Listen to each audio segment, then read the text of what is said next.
कोई भी साधक जब साधना में चलता है, भगवान के नाम जप में वो विश्वास करके आगे बढ़ता है, नाम की महिमा सुनता है, नाम पर दृढ़ विश्वास कर लेता है और फिर वो भगवान का नाम जप करता है श्रद्धा से, तो उसके भीतर संसार के प्रति वैराग्य प्रकट होने लगता है।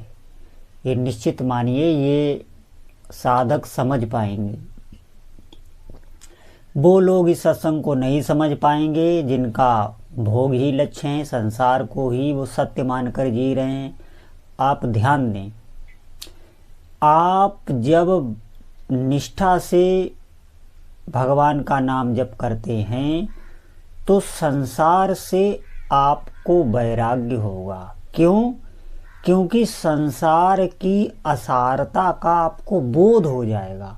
बोध होना एक अलग बात है, ज्ञान आपको, ज्ञानी आपको बहुत मिलेंगे। आप देखना, लोग जाते हैं, कोई जब शरीर छोड़ जाता है तो उसका दाह संस्कार के लिए कई लोग जाते हैं, उनके भीतर उस समय वो ज्ञान की बातें करते हैं, वैराग की बातें करते हैं। आपको बहुत लोग वैराग्य ज्ञान की बातें करते हुए मिल जाएंगे, लेकिन उनके भीतर आकर्षण इस संसार का ही होता है।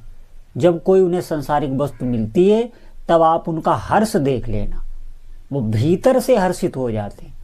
लेकिन मैं जो यहाँ पर बताने जा रहा हूँ, इस बात को समझना, ध्यान लगा के इस बात को समझना, उस साधक को बड़े से बड़ा सांसारिक लाभ हो जाएगा, उसके भीतर हर्ष नहीं होगा। ये ध्यान रखना। क्यों? क्योंकि वो ये बात समझ जाता है साधना करते करते कि ये जो मेरे भीतर वैराग्य हुआ है ये बना रहना चाहिए। इसीलिए वो कहीं भी आकर्षण करता नहीं, भयभीत होने लगता है। उस वैराग्य में एक आनंद होता है, आप बिल्कुल भयभीत ना हो। ये साधना का मार्ग है, बहुत हर्षो उल्लास का मार्ग है, उसमें उसे आनंद रहता है। वो जानता है कि मैं अगर थोड़ा सा भी कहीं से प्रीति कर लूंगा, आकर्षण कर लूंगा, तो ये वैराग्य शिथिल पड़ जाएगा। अब आप ध्यान दें, वैराग्य भीतर से होता है, बाहर आपको वो घर गृहस्थी के कार्य करते हुए ही आपको नजर आएगा। आपको लगेगा ये वैसे ही कार्यरत है जैसे पहले था, लेकिन नहीं, अब उसकी किसी वस्तु में रुचि नहीं रही, भोगने की इच्छा नहीं रही। ये नाम जब से होता है, आप ध्यान रखें। आप कितनी भी कोई भी साधना कर लें, ये जो वैराग्य जिसके भीतर आता है, आप ध्यान दें, उसका सम्मान दैवी शक्तियां भी करने लगती हैं और हर प्रकार से वो ऐसा साधक संकल्प भी करता है, उसके संकल्प तत्काल पूर्ण होते हैं। लेकिन इसमें वो भगवत कृपा समझता है, अपनी प्रभु की इच्छा समझता है। चाहे जितना बड़ा भी दुख आ जाए, चाहे सुख आ जाए, उसे अपने इष्ट देव का अनुभव हो जाता है। आप अच्छी तरीके से जब करने लग जाएं तो आपको एक बात और अनुभव में आएगी, वो ये कि मेरे जीवन में जो भी अनुकूलता प्रतिकूलता आ रही है, जो भी घटना घट रही है, जैसे आप किसी समस्या में हैं और प्रभु ने किसी को प्रेरणा करके आपकी समस्या का समाधान करवा दिया, तो नाम जापक जो समस्या का समाधान जिसके निमित्त से प्रभु ने करवाया है, उस पे महत्व बुद्धि कभी नहीं रखता, वो प्रभु पे ही महत्व बुद्धि रखता है। ध्यान दें, यहाँ पर साधक अधिक से अधिक ये चूक कर जाते हैं कि हम उसको पकड़ लेते हैं, उससे आकर्षण हो जाता है, उससे व्यवहार बना लेते हैं, तो प्रभु को ये अच्छा नहीं लगता। आप ध्यान दें, कोई भी आपके साथ आपका सहयोग कर रहा है, अच्छी बात है, उसका सम्मान करें, लेकिन भीतर भीतर ये अवश्य समझें कि ये प्रभु से प्रेरित होकर कर रहा है। क्योंकि नाम जापक जब आप साधना करेंगे तो आपको ये अनुभव होगा। ये बात ज्ञान की नहीं है, ये अनुभव की है। आपको मालूम हो जाएगा कि हमारे जीवन में जो भी घटित हो रहा है वो प्रभु द्वारा ही हो रहा है। और आप ध्यान दें, जो भगवान से विमुख हैं वो काल चक्र के अधीन होते हैं। जो भी उनके साथ घटना घट रही है वो उनके कर्म स्वभाव के बस होती है, उसमें उनका अहंकार ही निमित्त होता है। लेकिन जो साधक हैं, नाम जापक हैं, अब उनके साथ जो भी होगा उनके इष्ट देव द्वारा होगा, उनके जीवन में उनके इष्ट देव का प्रवेश हो जाता है और ये साधक समझ जाता है। मेरा बार बार यही अनुनय विनय है आपसे कि आप नाम जप को समझें।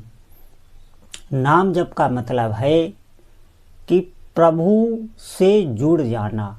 जब जिह्वा पर आप नाम रटते हैं तो बार बार आपके इष्ट देव आपकी तरफ देखते हैं। आप ये समझें, आपकी जिह्वा पर अगर नाम विराजमान है तो आप प्रभु की देख रेख में हैं, आपका जीवन उनकी देख रेख में है। आप इस भाव से चलें और ऐसा ही आपको अनुभव होगा। जैसा भी आप अपने जीवन के प्रतिभाव बना लेंगे वैसी ही घटनाएं होने लगती हैं। अभी आप अगर सोच लें कि हमें अमुक रोग हो गया है, हमें अमुक भय से भयभीत हूँ, वैसा ही आपको अनुभव होने लगे। आप देख लेना, क्योंकि सबके हृदय में भगवान ही विराजमान हैं। आप उनका नाम जप कर रहे हैं, वो आपसे दूर नहीं। ये आपको अनुभव में ही होगा। नाम जापक को ये अवश्य अनुभव में होता है। अपने प्रभु को वो देख पाता है, उनका अनुभव कर पाता है।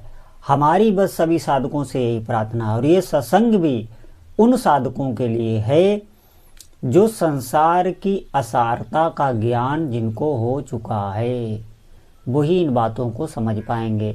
नहीं तो संसारिक भोगों के लिए हम बड़ी से बड़ी साधना भी कर सकते हैं, लेकिन उस साधना में आपको अरुचि हो जाएगी, निश्चित हो जाएगी। आपकी कामना पूर्ति हो गई तो भी आपको अरुचि हो जाएगी। क्यों?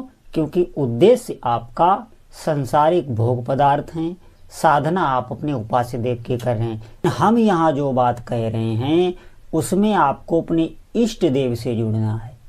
आपको भीतर ही भीतर ये भाव रखना है कि हमारे प्रभु के प्रति संबंध कैसे मजबूत हों। जैसे हम संसारिक याद में विचलने लगते हैं, हमारी कभी हानि हो जाती है, विचलने लगते हैं, ऐसे जब हम नाम छूट जाए तो कब विचलेंगे? कब हमारे भीतर तड़पन होगी? जब हम भगवान का नाम हमसे छूट जाएगा, भगवान की आराधना छूट जाएगी, हमारे भीतर तड़पन आने लगे। इसका मतलब है आपका संबंध होने लगा है। जब प्रभु के लिए आप तड़पने लगें तो आपका संबंध हो चुका है।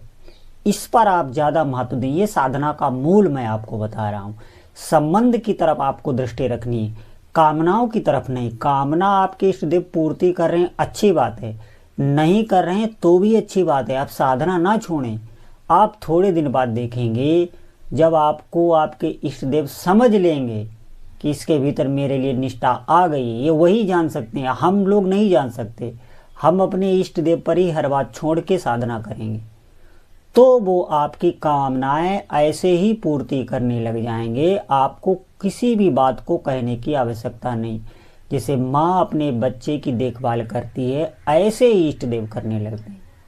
तो मेरी साधकों से बार बार प्रार्थना है, सत्संग हमारा भले ही थोड़ा रहे, लेकिन सार बात ये समझ लीजिए कि आपको नाम जप में बहुत अधिक विश्वास करके चलना है। जितना इसमें जो विश्वास करके चलता है उसके उतने ही कार्य सिद्ध होते हैं, क्योंकि नाम कल्पतरु है। जैसे आप धारणा करके नाम जप करोगे वैसा ही आपके साथ घटित होगा। तो हमें नाम जप पर पूरा भरोसा करके चलना है, आज से ही चलना है। आपको निश्चित लाभ होगा और आगे आप बहुत बहुत दिव्य दिव्य अनुभूतियाँ आपको होने लगेंगी। सभी साधकों से बार बार प्रार्थना है, आज से जो लोग सोच रहे हैं वो भी आरंभ कर दें भगवान का नाम जप। अपवित्रता पवित्रता चाहे जैसे भी हो, भगवान नाम आप जप सकते हैं और भगवान नाम से बड़ी कोई साधना नहीं। आप चलते फिरते उठते बैठते नाम जप कर रहे हैं तो सभी तीर्थ आपके मुख में ही हैं। आप ध्यान रखें, सब कुछ आपको वहीं प्राप्त हो जाएगा। व्यवहार में रहते हुए, सभी कार्य करते हुए आप नाम का आश्रय लें तो आपको एक दूसरा साथी मिल जाएगा। ऐसे हमारा कोई इस जीवन में साथी नहीं है। आप ध्यान दें, कोई भी साथी नहीं होता, कोई भी ऐसा व्यक्ति नहीं है जो आपको दुलार कर सके। एकांत में जब आप भयभीत हैं, निराश हैं, वहाँ पर भीतर जहाँ पर आप अकेले बैठे हुए हैं वहाँ पर आपको नाम ही उपस्थित मिलेगा जिसका आपने जप किया है। वहाँ कोई नहीं होता, कोई रक्षा भी नहीं करता। इसलिए बहुत से जीव हैं वो भयभीत हो जाते हैं, उनकी मृत्यु तक हो जाती है। आप ध्यान दें, एक साथी बनाएं भगवान नाम जप को अधिक से अधिक भगवान नाम जप करें। बोलो जय जय श्री सीताराम।